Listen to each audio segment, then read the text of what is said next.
ॐ सहनावतु सहनौ भुनक्तु सह वीर्यं करवावहै तेजस्विनावधीतमस्तु मा विद्विषावहै। ॐ शान्ति शान्ति शान्तिः।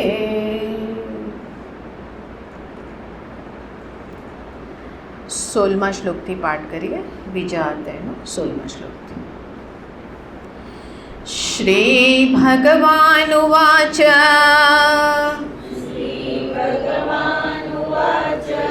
નાસતો વિદ્યતે ભાવો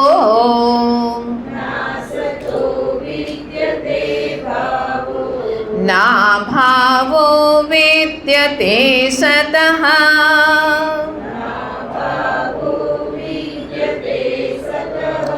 ઉભયોરપि દ્રષ્ટોन्तः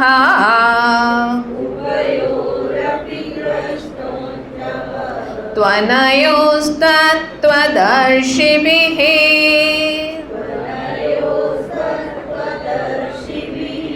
अविनाशि तु तद्वेत्ति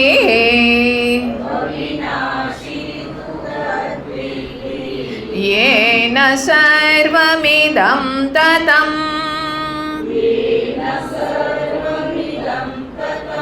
विनाशमव्ययस्यास्य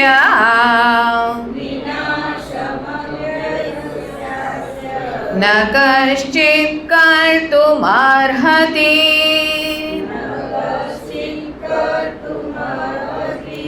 अन्तवन्त इमे देहा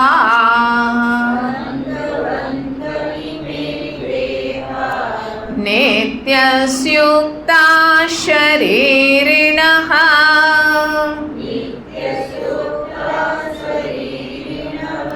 अनाशिनो प्रमेयस्य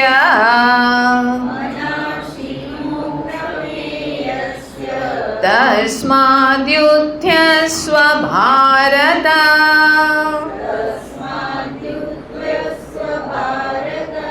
यैनं वेत्ति हन्तारम्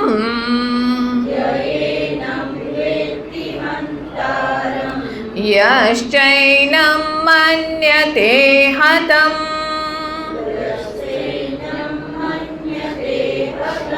उभौ तौ न विजानीतो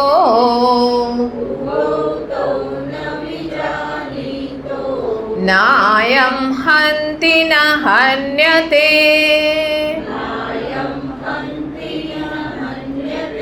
न जायते म्रियते वा कदाचित्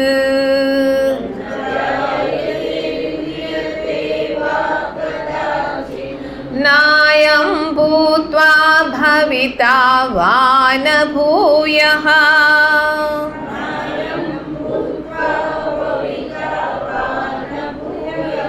अजो नित्यः शाश्वतोऽयं पुराणो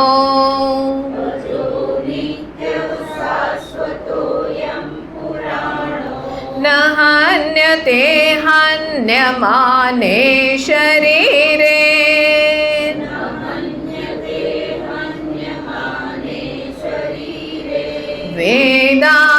वेदाविनाशिनं नित्यम्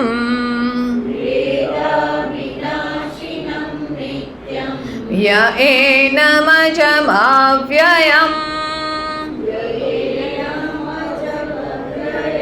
कथं स पुरुषः पार्थ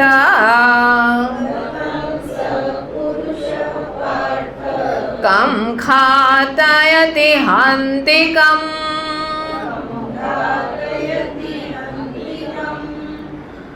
તો અહીંયા આગળ ભગવાને આ બે વસ્તુ કીધી, એક તરફ અસત છે અને બીજું સત છે। સત અને અસત મતલબ કે જે નિત્ય છે, જે શાશ્વત છે, જે સદૈવ રહે છે, એ છે સત, એનો ક્યારેય અભાવ નથી થતો। અને બીજું અસત, કે અસત છે, જણાઈ રહ્યું છે, એ આપણને એનું અસ્તિત્વ સ્પષ્ટ દેખાઈ રહ્યું છે, પણ કે છે અભાવ, વસ્તુતઃ એનું કોઈ જ અસ્તિત્વ નથી.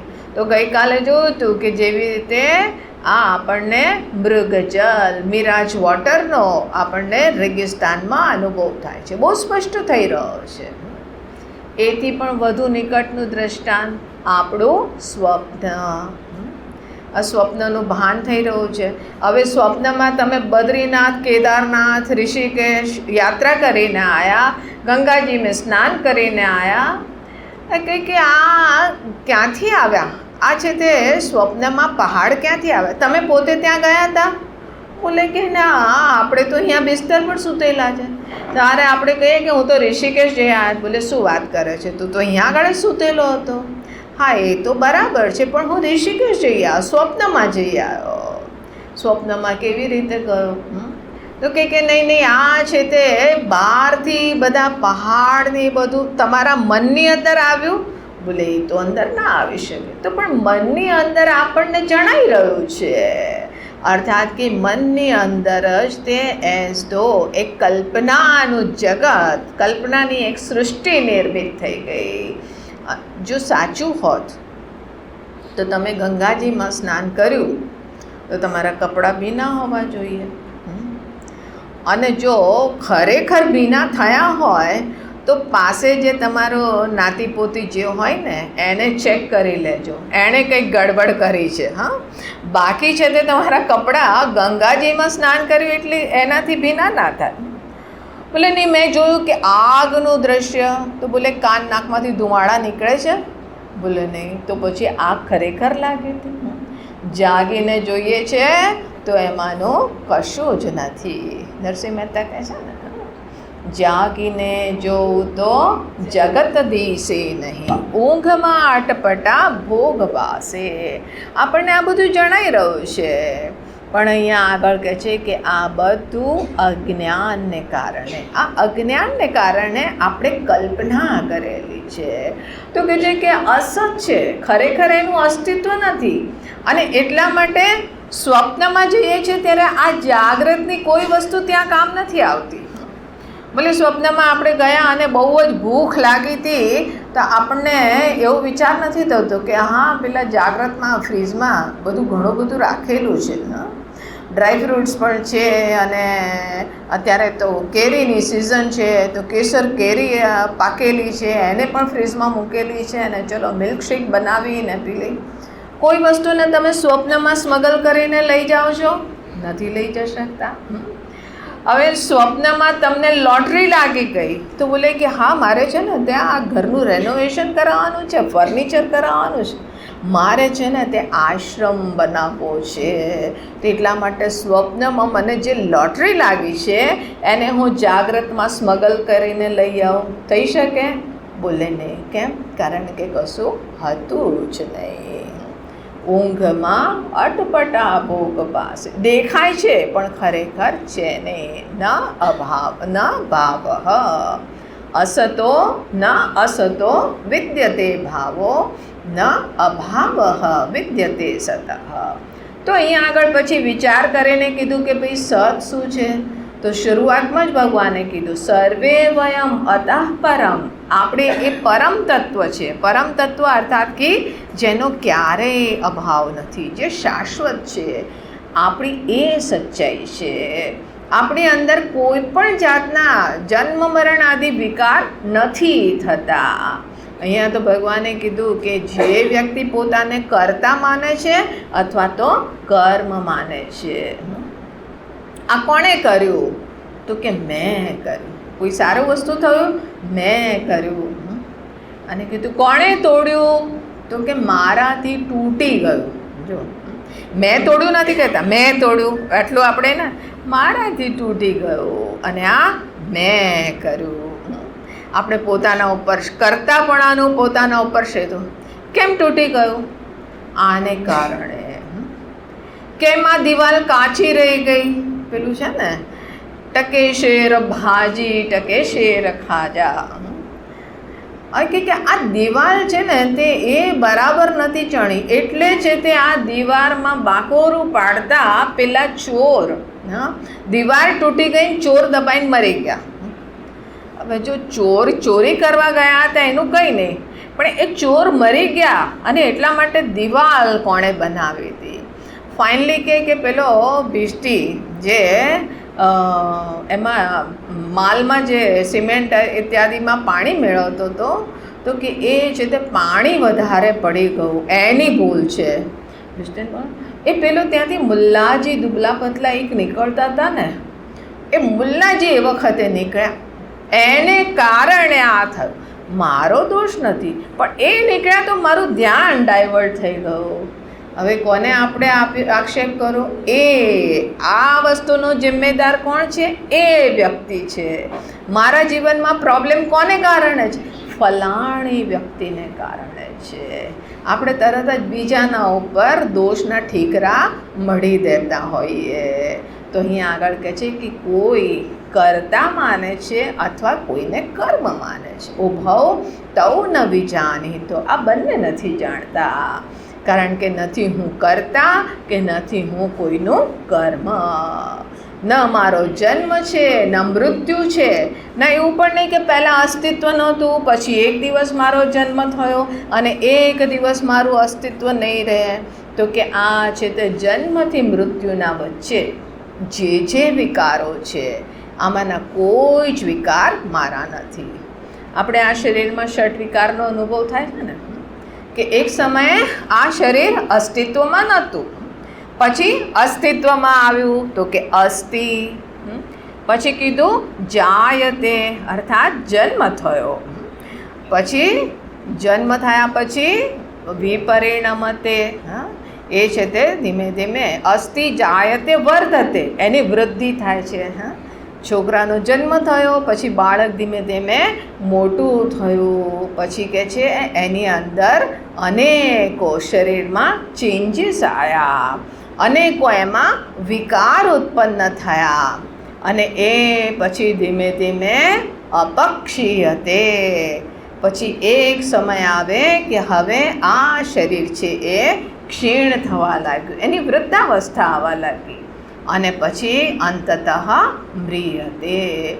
તો આ 6 વિકાર શરીરમાં જણાય છે. ભગવાન અહીંયા આગળ કહે છે ન જાયતે મ્રિયતે વા કદાચિત નાયમ ભૂત્વા ભવિતા વા ન ભૂયઃ. આમાં કોઈ જે 6 વિકાર કહેવાય છે એમાંના કોઈ જ વિકાર આમાં નથી. તો આ ષટ વિકારથી રહિત હું છું મારી અંદર. તો જ્યારે પણ શરીરમાં વિકારો થાય છે તો મારી અંદર કોઈ વિકાર નથી. બીમારી થાય, હવે આ જો જ્ઞાન આપણે માત્ર આના પ્રત્યે શ્રદ્ધા રાખી તો પણ શ્રદ્ધાનું શું અહીંયા આગળ પરિણામ થાય છે? શ્રદ્ધાનું પ્રતિફળ શું હોવું જોઈએ? કે શરીરમાં ગમે તેવી બીમારી આવે આપણે ચિંતિત નથી થતા. કેમ? કારણ કે આ શરીરમાં બીમારી છે. આપણે જો ચિંતિત થઈશું તો એનો આપણે ઉચિત ઈલાજ નહીં કરી શકીએ. ચિંતિત થઈશું તો પછી આપણે મનનું સંતુલન ખોઈ બેસીશું. પણ આપણે ચિંતિત નથી થતા, આપણે બહુ જ સમત્વની સાથે એને હેન્ડલ કરી શકીએ. કારણ કે આ વિકાર છે એ મારા નથી અને શરીરનો ધર્મ છે, જે ઉચિત છે આપણે કરીશું. કોઈનું મૃત્યુ થાય પહેલાં તો સ્વીકાર કરો કે આ અવશ્યંભાવી છે, શરીરનું થઈ રહ્યું છે. એ મૂળ રૂપે જે તત્વ છે એ તો અજો નિત્ય શાશ્વતોયમ પુરાણો, અજન્મા છે, નિત્ય છે, શાશ્વત છે. ન હન્યતે હન્યમાને શરીરે. આ છે તે લોકોને તું મારીશ તો એનાથી શરીર મળશે, શરીરનો અંત થશે. વસ્તુતઃ એ જે છે એમાં કોઈ પરિવર્તન નથી થતું, કોઈ ચેન્જીસ નથી. એ એમનું સત્ય છે. અર્જુન આ વસ્તુને તું જાણ. પછી કે છે વેદા વિનાશિનમ નિત્યમ ય એનમ અજમ અવ્યયમ. જે આને જાણે છે અવિનાશી, નિત્ય, અજન્મા, અવ્યય માને અવિકારી, જે જાણે છે એ કથમ સ પુરુષ પાર્થ કમ ઘાતયતિ હંતિકમ. એ કોઈને છે તે મારવાવાળું કે મરાવાવાળું કેવી રીતે થઈ શકે? કારણ કે એ જાણે છે કે હું કશું નથી કરતો. મારી સન્નિધિમાં, જેવી રીતે સૂર્યની સન્નિધિમાં આ દિવસ અને રાત થઈ રહ્યા છે, આ ઇલેક્ટ્રિસિટીની સન્નિધિમાં આ પંખો ચાલી રહ્યો છે, લાઇટ પ્રકાશ આપી રહી છે, બલ્બ પ્રકાશ આપી રહ્યો છે, આ એસી ઠંડુ કરી રહ્યું છે. કોની સન્નિધિમાં? ઇલેક્ટ્રિસિટીની. ઇલેક્ટ્રિસિટી કંઈ કરે છે? એ કંઈ નથી કરતી. એને કંઈ હે વીજળી દેવી, બોલે હું કંઈ નથી કરતી, ભાઈ મારા ઉપર કોઈ કર્તૃત્વ આરોપિત ના કરો. હવે આપણે ઇલેક્ટ્રિસિટીમાં એનો અનુભવ કરવા જઈએ અને આપણને કરંટ લાગ્યો. હવે કરંટ લાગ્યો તો કે હે વીજળી દેવી, તમે મને આ ઝટકો કેમ આપ્યો? બોલે મેં ઝટકો નથી આપ્યો. મારી સન્નિધિમાં જે આવે એ ઝટકો ખાય, એમાં મારું કોઈ કર્તૃત્વ નથી. એટલે મારા ઉપર કોઈ દોષ ના આપો. ભગવાન કહે છે કે બીજાના ઉપર તમે આરોપણ કરો છો કે આને કારણે થયું, તો કે એ છે તે તમે બહુ મોટું ભૂલ કરો છો. આ આત્મા જે મૂળ રૂપે અવિનાશી, નિત્ય છે, અજન્મા છે, એને તમે અનાદર કરો છો, અવમાનના કરો છો. તો કે છે આ રીતે જે જાણે છે એ આ બધાથી મુક્ત રહે છે. અર્જુન, અંતતઃ આને જાણવું એ તારું લક્ષ્ય છે. તો તારા સ્વરૂપમાં આટલી શ્રદ્ધા રાખ કે વસ્તુતઃ તું એ નિત્ય તત્વ છે. આટલી શ્રદ્ધા માત્ર, ગઈ વખતે આપણે જોયું તો અંતમાં કે ખાલી શ્રદ્ધા રાખવાથી પણ આપણને અનુભવ થવા લાગતો હોય છે. માત્ર શ્રદ્ધા રાખી, શ્રદ્ધાથી પણ આપણને જે વસ્તુ નથી એ દેખાવા લાગે છે. કોઈ વ્યક્તિ છે એની અંદર શ્રદ્ધા છે કે આ જે છે મૂર્તિ, આ સ્વયં ભગવાન છે, એને ભગવાનના દર્શન થવા લાગે છે. હવે જુઓ, એકલવ્ય એણે ખાલી દ્રોણાચાર્યજીની એક મૂર્તિ બનાવી અને એ મૂર્તિમાં એણે શ્રદ્ધા રાખી કે આ સ્વયં એ આચાર્ય છે અને એ મને અહીંયા આગળ આ શિક્ષા આપી રહ્યા છે. એણે કેવી અહીંયા આગળ અષ્ટશસ્ત્ર વિદ્યા શીખી ગયા. તો જ્યાં આગળ તમે મૂર્તિમાં પણ એને જીવંત કરી દો છો માત્ર શ્રદ્ધાથી. ઘણા લોકો મૂર્તિની સાથે વાર્તાલાપ કરતા હોય છે. આ શ્રદ્ધાની મહિમા છે. તો શ્રદ્ધા એક પથ્થરને પણ જીવંત કરી દે છે. તો પોતાની બાબતમાં શ્રદ્ધા રાખો કે વસ્તુતઃ હું એ જ પૂર્ણ તત્વ છું, એ અજન્મા છું. આજે નથી જણાતું, કંઈ વાંધો નહીં. હવે હું એને જાણવા માટે કે જો આ જ સત્ય છે તો કઈ દૃષ્ટિએ સત્ય હોય, આ મારી પોતાની દૃષ્ટિ કેવી રીતે થઈ જાય, તો એ દિશામાં આપણે પછી અહીંયા આગળ એ પ્રયાસ કરીએ. પણ પૂર્ણતાની શ્રદ્ધા હશે તો બહારથી પણ તમે નિરપેક્ષ થઈ શકશો. અરે હું વસ્તુતઃ પૂર્ણ છું. ગમે તે અહીંયા આગળ દુનિયા ઉલટ થઈ જાય, મારામાં કોઈ પરિવર્તન નથી થતું. હું એ તત્વ છું. ભગવાન કહે છે કે જો આ શરીર છે તે એક સમય જન્મ થાય છે, એક સમય મૃત્યુ થાય છે, તો એને કઈ દૃષ્ટિએ જોવું જોઈએ? તો આગળનો શ્લોક જોઈએ, 22મા શ્લોકથી. વાસાંસि જીર્ણાનિ યથા વિહાય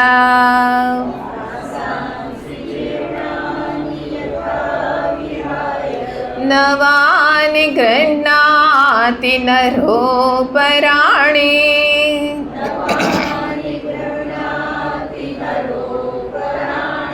તથા શરીરાણિ વિહાય જીર્ણાનિ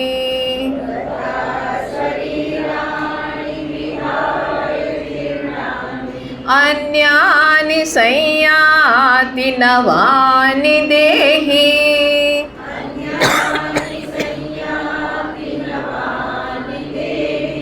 નૈનમ છિંદન્તિ શસ્ત્રાણિ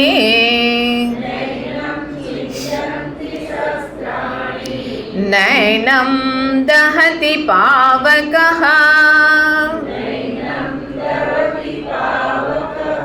न चैनं क्लेदयन्त्यापो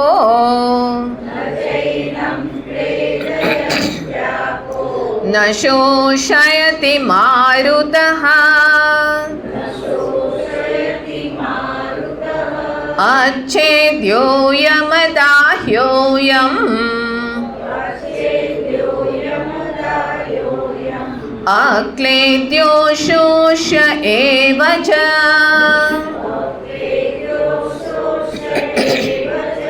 नित्यः सर्वगतस्ताणुः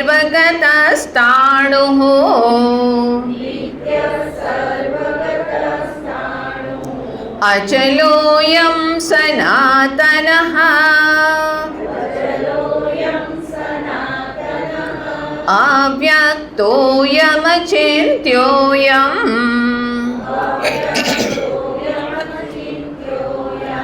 अविकार्योऽयमुच्यते तस्मादेवं विदित्वैनं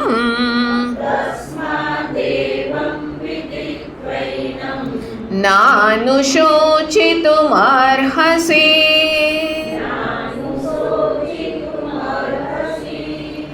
તો અહીંયા આગળ ભગવાન કહે છે કે જો આપણે આ જન્મ અને મરણની પ્રક્રિયા પ્રત્યક્ષ જોતા હોઈએ છીએ, અનેકો સ્વજનોનું મૃત્યુ થઈ જતું હોય છે અને જોઈએ છે કે શરીર તો અહીંયા આગળ પડેલું છે.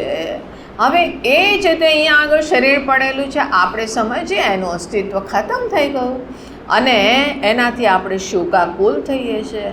તો કે આ જે શરીર છોડવાની ઘટના છે એને અર્જુન આટલા લાઇટલી લઈ શકાય કે જેવી રીતે વાસાંસી જીર્ણાની યથા વિહાય. ભગવાન આ શરીરને એક વસ્ત્ર માત્ર દ્રષ્ટિએ જુએ છે. આપણે તો કહીએ હા મારું શરીર, મતલબ શરીરના માટે તો પૂરું જીવન સમર્પિત છે. યોગાસન શરીરના માટે. શરીર સ્વસ્થ હશે તો બે કેરીની સિઝનમાં બે કેસર કેરી વધારે ખાઈ શકશું.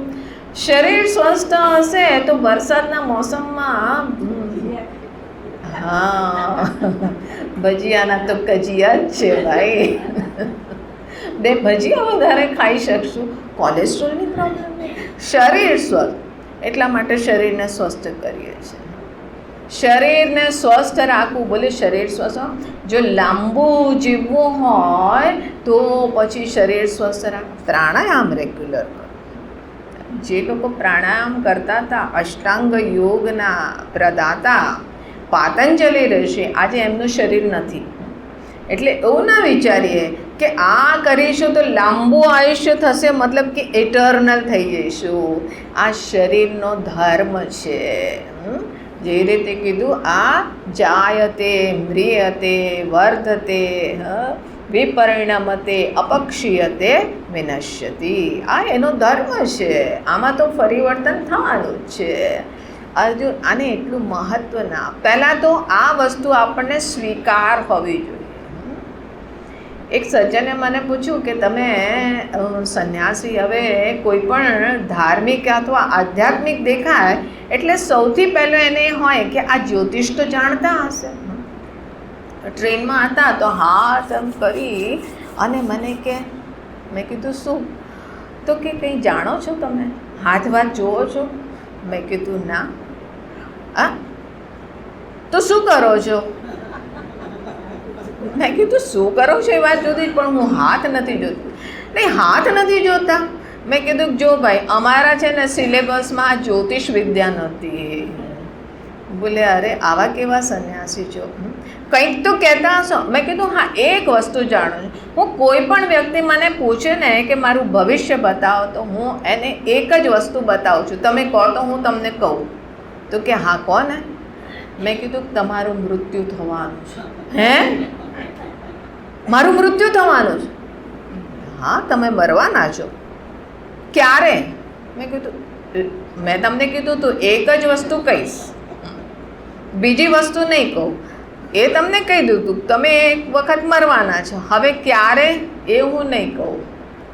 આ તો તમે અધૂરું કીધું. મેં કીધું અરે ભલા માનુસ, દરેક વ્યક્તિ એક દિવસ તો મરવાનો છે ને. હા, આ તમે એ સમજો છો કે આ શરીર ધારણ કર્યું હવે સદૈવ બની રહે, ગમે તેટલું લાલન પાલન કરો, એ જવાનું છે.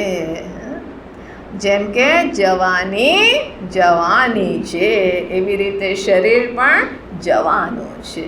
તો કે આને તો સમજો વસ્ત્ર સમાન. વાસાંસી જીર્ણાની યથા વિહાય.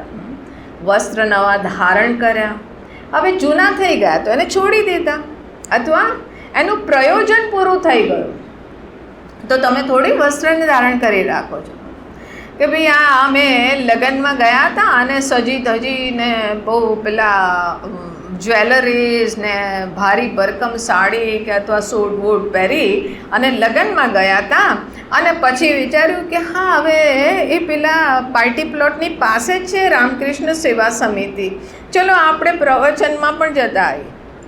હવે ખબર પડી કે અહીંયા આગળ બધા પેલા શાદીના જે મેકઅપ અને ફૂલ તૈયાર થઈને આવેલા એ અહીંયા આગળ આવીને બેઠેલા છે. હું વિચાર કરું કે અહીંયા આગળ તો કોઈ ન આપણે કૃષ્ણજીની રૂકમણીનો વિવાહ છે કે ન શિવજીની બારાત જવાની છે, આ બધા અહીંયા તૈયાર થઈને કેમ આવ્યા? બોલે નહીં, આ પાસે લગ્નમાં ગયા હતા ને ત્યાંથી સીધા આવ્યા. હવે એ લગ્નમાં ગયા હતા એનું પ્રયોજન પૂરું થઈ ગયું, તો એ વસ્ત્ર નહીં, એ પેલા પડોશમાં મરણ પ્રસંગ છે તો અમે વિચાર્યું કે લગ્નથી પછી સીધા જ ત્યાં જઈએ. હવે ત્યાં આગળ સજી ધજીને જાઓ, તમને દંડા મારીને ભગાવશે. એટલે શરમ નથી આવતી તમને? અહીંયા આગળ અમારે અહીંયા આગળ શોક સભા બેઠેલી છે અને તમે સજી ધજીને તૈયાર થઈને એનું પ્રયોજન ખતમ થઈ ગયું. એ વસ્ત્રને તમે ચેન્જ કરી દીધા, એને છોડી દીધા, બીજા વસ્ત્ર ધારણ કર્યા. તો કે એવી જ રીતે જેવી રીતે જૂના વસ્ત્રને છોડીને નવા વસ્ત્ર ધારણ કરો છો, પ્રયોજન પૂરું થયું એને છોડી દીધું, એવી જ રીતે તથા શરીરાણી વિહાય જીર્ણાની. જીર્ણાની મતલબ આવશ્યક નથી કે સદૈવ વૃદ્ધ થાય, પણ પ્રયોજન પૂરું થઈ ગયું. આ શરીરનું જેટલું પ્રારબ્ધ હતું એ પૂરું થયું, તો શરીરાણી વિહાય એને છોડી દીધું, અને અન્યાની સંયાતિ નવાની દેહી મતલબ કે જે આ દેહની અંદર જેણે દેહ ધારણ કરેલો છે, ધારણ કર્યો છે એટલે એક દિવસ છોડી દેશે, અને છોડી અને આગળ યાત્રા પર નીકળી ગયો. એ યાત્રામાં હવે બીજું શરીર ધારણ કરશે. જેવા કર્મ છે, જેવા એની અંદર વાસના છે, જે ફલિત થયા છે એને અનુરૂપ એને બીજું શરીર મળશે. તો કે છે કે આ બસ શરીરની પ્રાપ્તિને તો આ રીતે સમાજ. ભીષ્મ પિતામહ દ્રોણાચાર્યજી જ્યાં આગળ એમનું આ શરીરનું પ્રયોજન પૂરું થયું એટલે એ શરીરને ત્યાગી દેશે. આ વસ્ત્રના સમાન છે, પણ એમનો અંત નહીં થાય. આ એક ઈશ્વરીય વ્યવસ્થા છે, એ વ્યવસ્થા ચાલી રહી છે. અને જ્યાં સુધી આ દેહીની વાત છે, જે દેહ ધારણ કરવાવાળો, તો કે છે નૈનમ ચિંદંતી શસ્ત્રાણી. નૈનમ ન એનમ. કોઈ જગ્યાએ કોઈ સ્કૂલમાં કોઈ પ્રોગ્રામ હતો છોકરાઓનો, તો એ સ્કૂલની જે મેડમ હતી તો એ આવી અને કે અમારા સ્કૂલવાળા આ વખત ગીતાના શ્લોક પર છોકરાઓને ડાન્સ કરાવે છે. મેં કીધું અચ્છા, આ શ્લોકની ઉપર ગીતાના શ્લોક? બોલે હા, ગીતાના શ્લોક પર. મેં કીધું ઇન્ટરેસ્ટિંગ, કેવી રીતનો ડાન્સ હશે?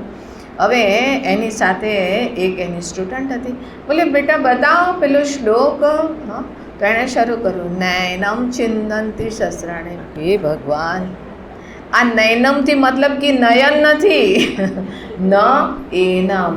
સંસ્કૃત ના આવડતું હોય ને તો આવા બખેડા થઈ જાય. હા, ન એનમ ચિંદંતી શસ્ત્રાણી. આને આ જે દેહી છે, આ જે હું છું એને શસ્ત્ર છેદી નથી શકતા. ન દહતી પાવક, અગ્નિ જલાવી ના શકે. ન આપ ક્લેદયંતી, પાણી એને ગળાવીને સડાવી ના શકે. ન શોષયતી મારુત, પવન છે એને સૂકવી ના શકે. આ છે તે કોઈ પણ વસ્તુના વિનાશ માટે આ ભિન્ન ભિન્ન વાયુ, જલ, અગ્નિ, પૃથ્વી આ બધા જે પણ તત્વો છે એમાંથી કોઈ ને કોઈ છે તેનો વિનાશ કરતા હોય. પણ કહે છે કે આ જે દેહી છે એ દેહીને કોઈ વસ્તુ સ્પર્શ પણ નથી કરતી. જે હું છું, શરીર સમાપ્ત થઈ ગયું અને એ પછી હું બીજું શરીર ધારણ કરું છું. અને એટલા માટે જુઓ કે પેલા ભાગવતમાં ને એમ કથા આવે છે ને કે પેલો રાજા એના પુત્રને કહે છે કે બેટા મને ખબર પડી ગઈ કે મારો આવતો જન્મ આ ભૂંડના શરીરમાં થવાનો છે, તો હું ફરતો ફરતો તારી પાસે આવું ત્યારે તું મને મારી નાખજે, મારી કતલ કરી દેજે, હત્યા કરી દેજે, તો હું એ યોનિમાંથી છૂટી જઈશ. એનો અર્થ શું છે કે આ મનુષ્ય શરીરને છોડીને એ બીજા શરીરમાં જાય છે. આ વસ્તુ બતાવવામાં આવે છે. તો કહે છે કે અછેદ્યોયમ, આ જે છે એનું છેદન નથી થઈ શકતું, નથી એ જલાવી શકાતો, નથી એને ગલાવી શકાતો કે નથી સુકાવી શકાતો. નિત્ય સર્વગત સ્થાણુ, નિત્ય છે અને સર્વગત. હવે જો સર્વગત કીધું મતલબ સર્વવ્યાપી છે. એવી કોઈ જગ્યા નથી કે જ્યાં આગળ આત્મા નથી. બધે જ છું હું.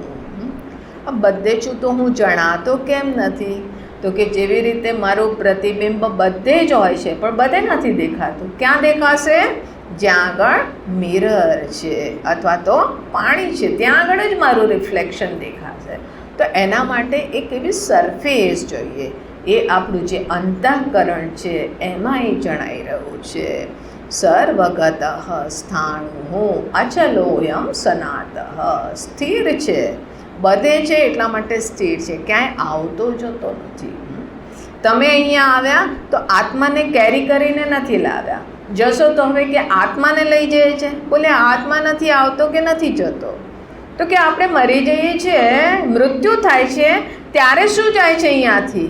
તો કે એ છે તે સૂક્ષ્મ શરીર આ સ્થૂળ શરીરને છોડીને જાય છે અને એમાં આ જે જીવાત્મા છે, જો આત્મા અને જીવાત્મામાં ફરક છે.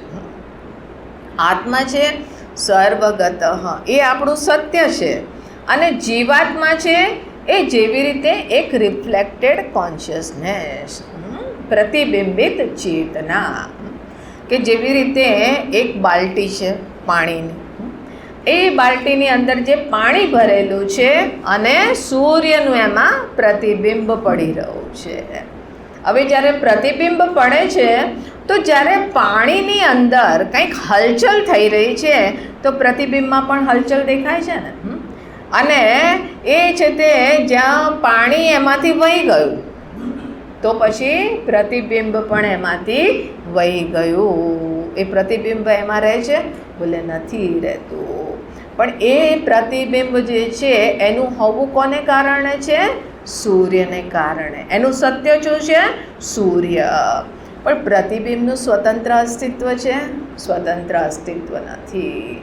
પ્રતિબિંબ જે છે સૂર્યની પ્રતિકૃતિ, અર્થાત કે પ્રતિબિંબનું સત્ય જે છે એ સૂર્ય છે. એવી જ રીતે આ હું જે છે મારું સત્ય એ સર્વગત, એ જ આત્મા, એ સચ્ચિદાનંદ છે. પણ આજે હું એક જીવાત્મા રૂપે અભિવ્યક્ત થયેલો છે.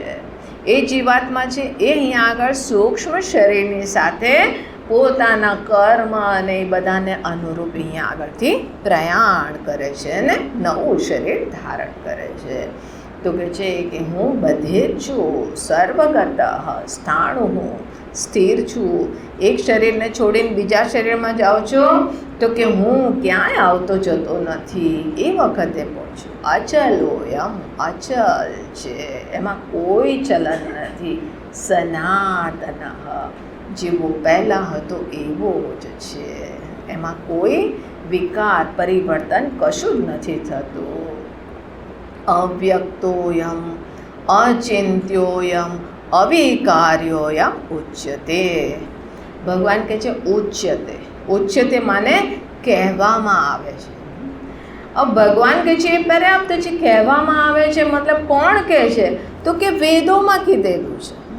હવે જો અહીંયા આગળ ભગવાન, સ્વયં ભગવાન, પરબ્રહ્મ, પરમાત્મા આ અહીંયા અવતરિત થયેલા છે, એ અહીંયા ઉપદેશ આપી રહ્યા છે, પણ એ પણ અહીંયા આગળ શાસ્ત્રોની મર્યાદા રાખે છે.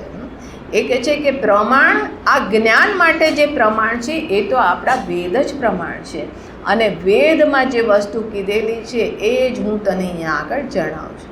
આ મારો મત છે? બોલે નહીં, મારો મત નથી, આ એ જ સનાતન જ્ઞાન છે. તો કહે છે અવ્યક્ત.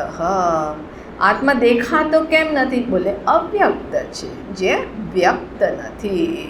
જે વ્યક્ત થાય છે એટલા માટે એને કીધું વ્યક્તિ, પણ એ વ્યક્તિ નથી.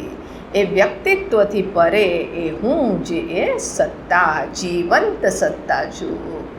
અચિંત્ય.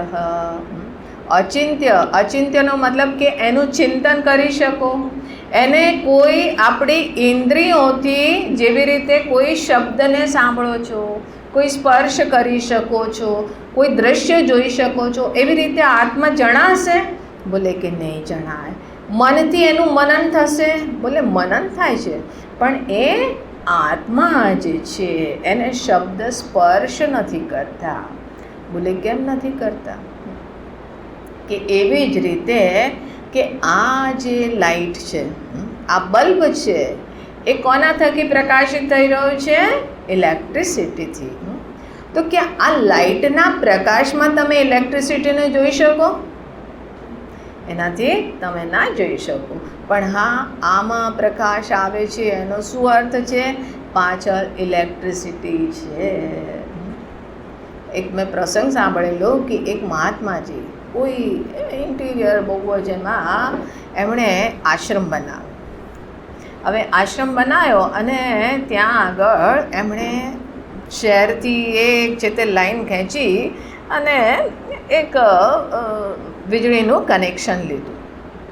ત્યાં આગળ હવે આટલા દૂરથી એણે લાઈન લીધી તો એમાં વોલ્ટેજ તો ઓછો જ આવે, પણ એમણે મંદિરની અંદર એક બલ્બ લગાવ્યો અને સ્વિચ ઓન કરી, લાઇટ ચાલુ થઈ ગઈ. હવે પેલા ત્યાં આગળ ગામના બિચારા બિલકુલ અનપઢ, જેમણે ક્યારેય લાઇટ નહોતી જોઈ, બહુ જૂના વર્ષોની વાત છે, બહુ પુરાતન સમયની, એણે જોયું કે આ બલ્બ ચાલુ થઈ ગયો, આમાં પ્રકાશ છે. તો કે સ્વામીજી તમે આ કેવી રીતે જાદુ કર્યું? બોલે જાદુ નહીં, આ ઇલેક્ટ્રિસિટી છે, આ વિદ્યુતનું કમાલ છે. બોલે વિદ્યુતનું? બોલે હા. તો બટન ઓન કર્યું, લાઇટ ચાલુ થઈ ગઈ. તો ક્યાં? બોલે વીજળી. અચ્છા. પછી એક ટેબલ ફેન લઈ આવ્યા અને ટેબલ ફેનને ઓન કર્યો. તો કે આ કેવી રીતે થયું? તો કે વીજળી. તો કે આ તમે મને બેવકૂફ ના બનાવો. આ અહીંયા આગળ આ ગોળો ચાલુ થયો, એમાં પ્રકાશ આવ્યો, તો કે વીજળી. પંખો ચાલુ થયો, આ ફરવા લાગ્યો, તો કે વીજળી. તો કે મારે હવે વીજળી જોવી છે. બોલે વીજળી મતલબ ઇલેક્ટ્રિસિટી. બોલે હા, મારે ઇલેક્ટ્રિસિટી જોવી છે. બોલે બેટા ઇલેક્ટ્રિસિટી દેખાય નહીં, જેનાથી આ લાઇટમાં પ્રકાશ આવે છે બલ્બમાં, એ જ ઇલેક્ટ્રિસિટી છે. તો કે પણ તમે તો પંખો ચાલુ કર્યો, આમાં પણ હવા આવે છે, તો કહો છો ઇલેક્ટ્રિસિટી. બોલે હા એ પણ. બોલે નહીં, મને તમે બેવકૂફ ના બનાવો, મારે ઇલેક્ટ્રિસિટી જોવી છે. બોલે સારું, બતાવી દો. બોલે કેવી રીતે બતાવશો? બોલે સ્પર્શ યોગ. બોલે એ કેવો યોગ? બોલે કરવા તૈયાર છો? બોલે બિલકુલ. तो बोले ठीक है, एक टेबल लाओ. बोले उसके ऊपर और एक स्टूल रखो, एक स्टूल और रखा. बोले अब ऊपर चढ़ो, ऊपर चढ़ा. अब एमणे છે તે પેલા स्विच ऑन કરીને राख कि अब जो ये तुमको गोला दिख रहा है ना, उसको क्लॉकवाइज घुमाओ. घुमाया. अब क्लॉकवाइज घुमाया तो गोला हाथ में आ गया. बोले इसमें लाइट गायब हो गई. बोले नहीं, इसमें इलेक्ट्रिसिटी है. बोले अच्छा, दिखती नहीं रही. बोले कि अब तुम्हारी 2 उंगली लो. लिया. बोले अब जो अंदर 2 पॉइंट दिख रहे हैं ना, उसमें बस धीमे से छुआ दो. अब मैंने छुआई, स्पर्श करो. बोले हाँ, धड़ाम थी नीचे पड़ा.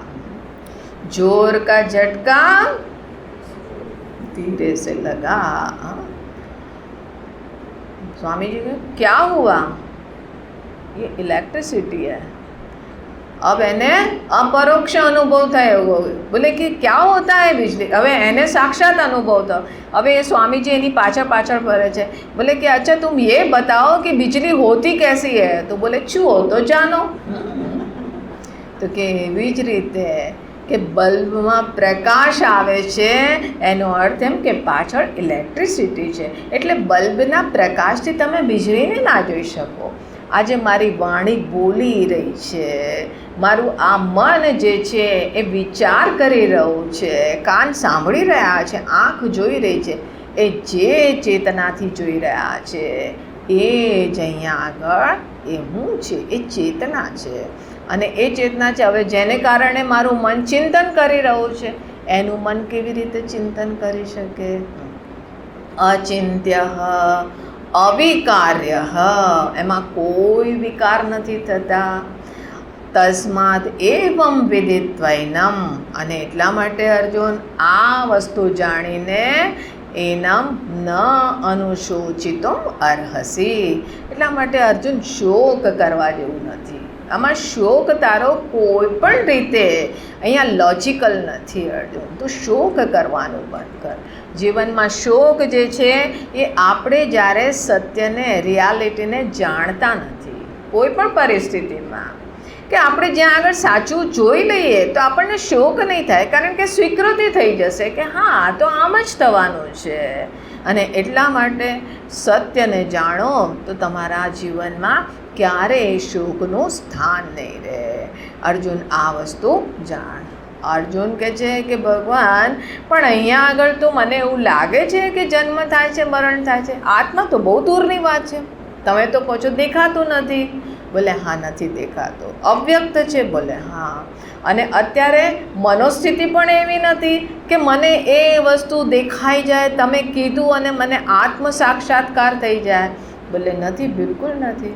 તો કે છે કે ઠીક છે અર્જુન, તારી લેવલ પર, તારા ધરાતલ પર આવી અને હું તને કહું કે માની લો કે આત્માનો નિત્ય જન્મ થશે। આત્મા મતલબ હવે તો જીવાત્મા સમજો, કારણ કે જીવાત્માનો તો જન્મ થાય છે જ। તો કે જીવાત્માનો તો નિત્ય જન્મ થાય છે ને, એક શરીરને છોડીને બીજા શરીરમાં થાય છે। બોલે બિલકુલ જાય છે। તો કે એ દ્રષ્ટિએ તો શોક ઉચિત છે કે નથી?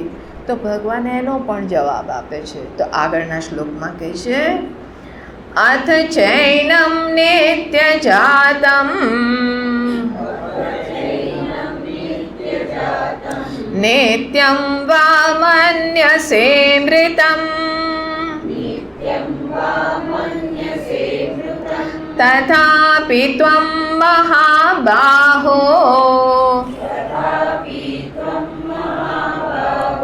નૈવં શોચિતુમર્હસि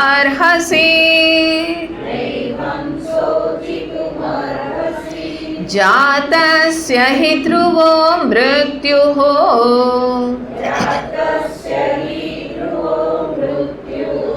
ધ્રુવં જન્મ મૃતસ્ય ચ તસ્માદ પરિહાર્યેર્થે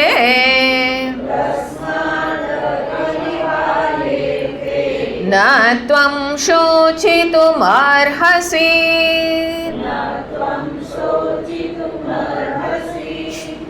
તો ભગવાન કહે છે કે ચલો માની લીધું થોડી વાર કે આ છે તે જન્મ અને મૃત્યુ સાચા છે, માની લીધું।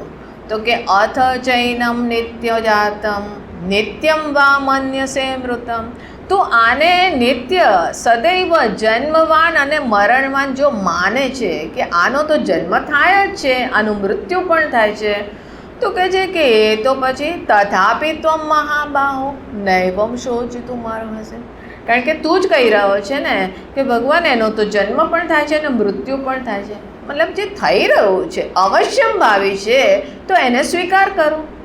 જે વસ્તુ અહીંયા આગળ સમસ્યા આગળ તને લાગે છે તો સ્વીકાર કરો તો સમસ્યા નહીં રહે, પછી એ છે તે તારા માટે એક પરિસ્થિતિ થઈ જશે। એટલે જાતસ્ય હિ ધ્રુવો મૃત્યુઃ, અર્જુન, આ તો આ શાશ્વત સિદ્ધાંત છે કે જે જન્મે છે એનું મૃત્યુ તો થવાનું જ છે. અને જેનું મૃત્યુ થયું, ધ્રુવમ જન્મ મૃતસ્ય જ, કોઈનું મૃત્યુ થયું તો હવે એનો પુનઃ જન્મ થવાનો જ છે. તસ્માદ અપરિહાર્યર્થે, આ ઘટના અપરિહાર્ય છે. આને છે તે તું રોકી ના શકે આ ઘટના, તો પછી ત્યાં આગળ શોક કેવી રીતે કરો? પછી શોકની શું આવશ્યકતા છે? બોલે સ્વીકાર કરો કે આવ્યા છે તો જવાના જ છે. ગોપીઓની જેવું ના કરો કે ગોપીઓ જ્યાં આગળ ભગવાન કૃષ્ણ આવ્યા તો કે કેમ આટલું આવવામાં વિલંબ કરી દીધો? હવે એમનો અડધો સમય તો એમાં થયો, કેમ વિલંબ કરી દીધો? બહુ મોડા આવ્યા તમે, અમે કેટલો ઇંતજાર કરતા હતા, કેટલી પ્રતીક્ષા કરાવી. પછી હજી થોડી ક્ષણ એમની સાથે રહી, તમે જવાના પાછા. હવે અડધો સમય એનો વિલાપ, તમે આવ્યા છો ને હવે જતા રહેવાના. હવે પેલા આવ્યા તો કે મોડા આવ્યા, અને જવાના બોલે જવાના. બોલે આવ્યો છું તો જવાનો જ છું. તમે અહીંયા આવ્યા છો, જવાના છો. હું આવી છું, જવાની છું. કોઈ ભરોસો નહીં. હા, આ વખતે અહીંયા આગળ વ્યાસપીઠ છે કે ગઈ વખતે માતાજી આવવાના હતા, ક્યારે આવશે?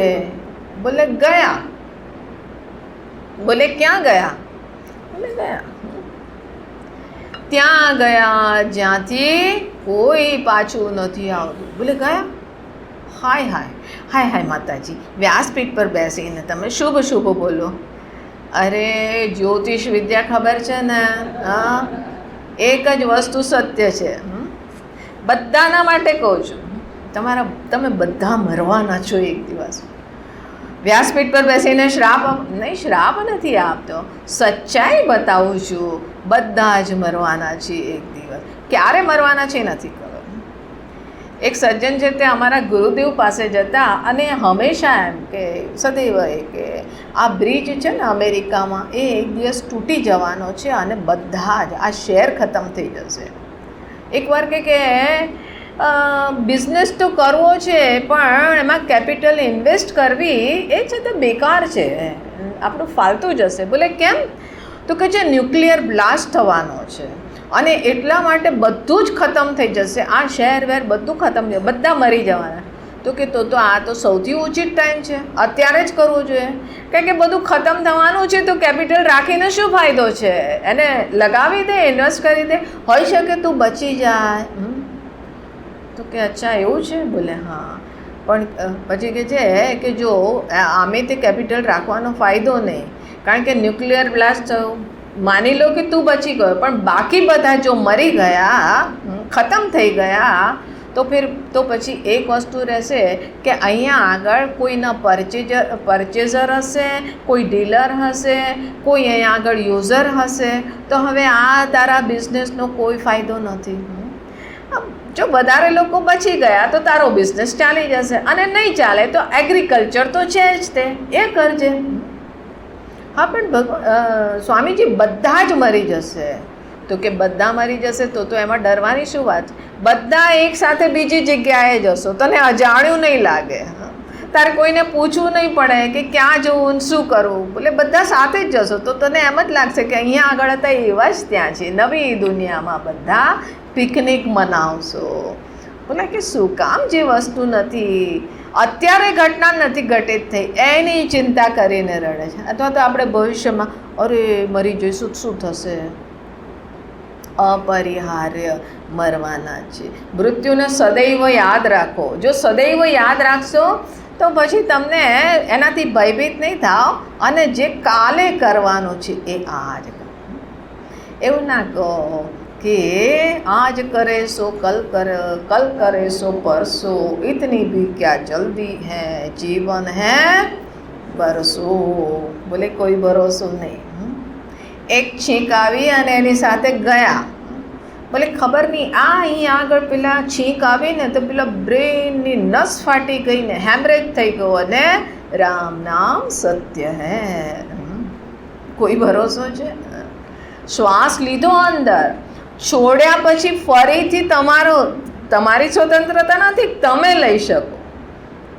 હવે ભગવાનની કૃપા હશે તો લઈ શકશો, નહીં તો ગયો તો ગયો. નહીં હવે એવું પણ હોય કે બહાર શ્વાસ છોડો ને પછી ના લઈ, એટલા માટે આપણે અંદર જ રોકી રાખો, જલ્દી મરશો. પહેલાં પાછી મરવાના હશો એના કરતાં જલ્દી મરશો. માટે ટેક ઇટ ઇઝી, કોઈ ચિંતા ના કરો, શોક ના કરો, સ્વીકાર કરો. જે પરિસ્થિતિ છે એ સ્વીકાર કરો. તસ્માદ અપરિહાર્યર્થે ન ત્વં શોચિતુમ અર્હસી અવ્યક્તાદીની ભૂતાની વ્યક્ત મધ્યાની ભારત. જો આ અહીંયા આગળ જે લોકો તને દેખાય છે ને, આપણે બધા જ અત્યારે વ્યક્ત છીએ. વ્યક્ત માને મેનિફેસ્ટ થયા છીએ. એક સમય આવશે કે ફરીથી આપણે અવ્યક્તમાં જતી રહીશું. સૃષ્ટિ થાય છે, પ્રલય થાય છે, પછી ફરીથી સૃષ્ટિ થાય છે, ફરીથી પ્રલય થાય છે. આ વ્યક્ત અવ્યક્તની પ્રક્રિયા આ સતત ચાલી રહી છે. સૃષ્ટિ, સ્થિતિ અને પ્રલય આ ચાલ્યા જ કરે છે. એટલે કોઈ ચિંતાની વાત નથી. અવ્યક્તાની નિભૂતાની, આ બધું પહેલાં અવ્યક્ત હતું, અત્યારે વ્યક્ત મધ્યાની, આ સમયે વ્યક્ત થયું છે. અને અવ્યક્ત નિધનાની, અંતતઃ અવ્યક્તમાં જતું રહેશે. તત્ર કા પરિદેવન, આ પણ સ્વાભાવિક છે. તો શું શોક કરવાનો અર્જુન? કોઈ શોક કરવાની આવશ્યકતા નથી. ભગવાન કહે છે કે જો આ મેં તને જ્ઞાન આપ્યું, એ તને જીવનના લક્ષ્યનો પરિચય આપ્યો છે. કારણ કે એવું નથી કે આ અત્યારે અર્જુનની જે મનોસ્થિતિ છે એ એવી નથી કે એને અત્યારે આ આત્મા અનાત્માનું જ્ઞાન આપી દીધું અને આત્માનો સાક્ષાત્કાર થઈ ગયો અને અર્જુન કહેશે કે વાહ ભગવાન, તમે તો આ જ્ઞાન આપ્યું ને હું મુક્ત થઈ ગયો. તો કે અત્યારે એવી એની મનોસ્થિતિ નથી.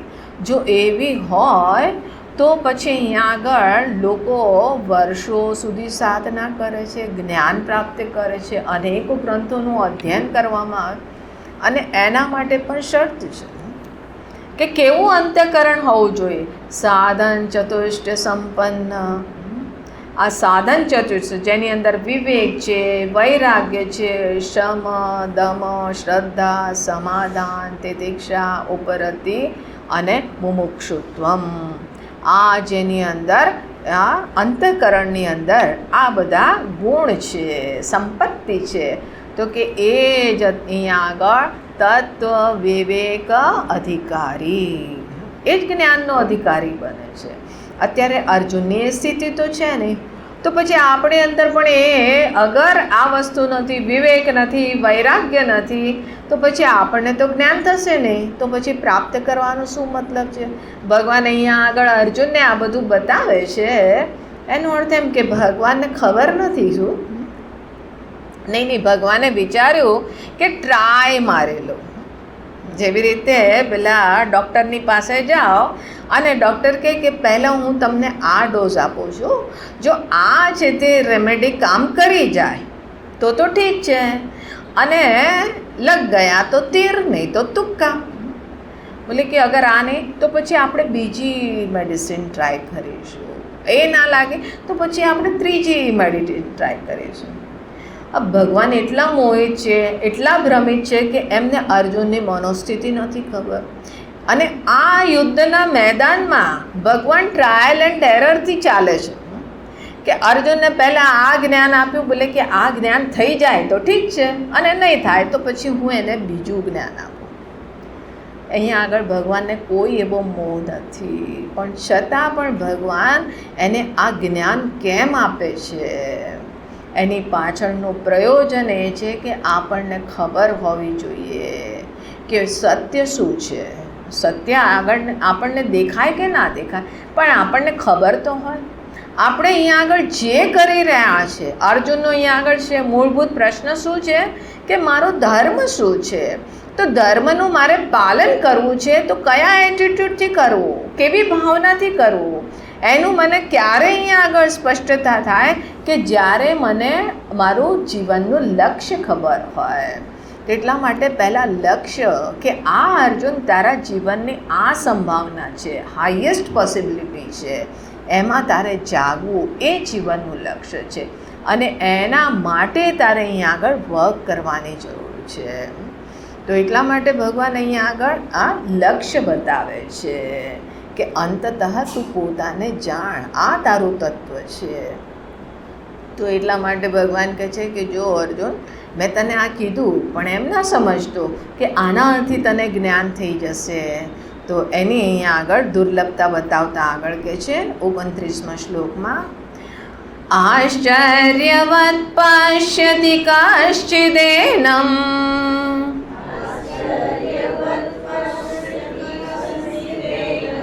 આશ્ચર્યવત વદતિ તથૈવ ચાન્યઃ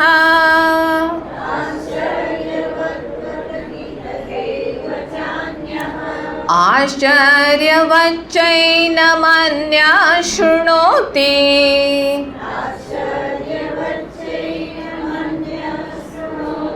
શ્રુત્વાપ્યેनं વેદ ન ચૈવ કશ્ચિત.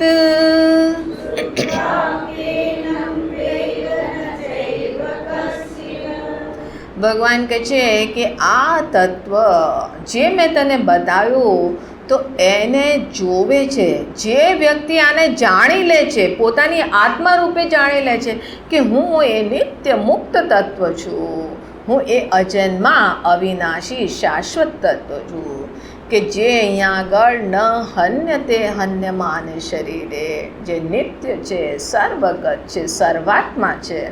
તો કે એને જે લોકો જુએ છે આશ્ચર્યવત, એ આશ્ચર્યચકિત થઈ જાય છે કે હું આ છું. આજ સુધી હું પોતાની જાતને શું માની રહ્યો હતો, અને જો આપણે મૂળ રૂપે આ તત્વ છીએ અને આપણે પોતાને આજે એક સંકુચિત જીવ માનીને જીવી રહ્યા છે, એની જ બધી કિંમત ચૂકવવી પડે છે. હવે તમારા પગનો સાઈઝ છે 5 નંબર અને તમે 4 નંબરના જૂતામાં તમારો પગ નાખો, ગમે તેટલું મોંઘું હોય તો એમાં તમારો પગ ફિટ બેઠશે નહીં? નહીં, અમે બહુ મોંઘો છે એટલા માટે અમે છોડીશું નહીં, એને તો અમારે પહેરવું જ છે. બોલે પહેરો, પછી શું થશે? ડંખશે. હવે આ મને શું બાઇટ થઈ રહ્યો છે? બોલે કે તારો પગ જે છે એની સાઇઝ છે એના કરતાં નાની સાઇઝમાં તે પગ નાખેલો છે અને એટલા માટે શું બાઇટ થઈ રહ્યું છે? તો કે એવી જ રીતે ક્યાં આપણે પૂર્ણ સ્વરૂપ, ક્યાં આપણે અવ્યક્ત અવિનાશી અજન્મા તત્વ અને આપણે આ શરીરને અંદર પોતાને ફિટ કરીને, મતલબ આનાથી પોતાને સંકોચિત માનીને જીવી રહ્યા છે અને એને કારણે આજે આપણે સફર કરી રહ્યા છે, પીડિત થઈ રહ્યા છે, સંતાપથી યુક્ત છે.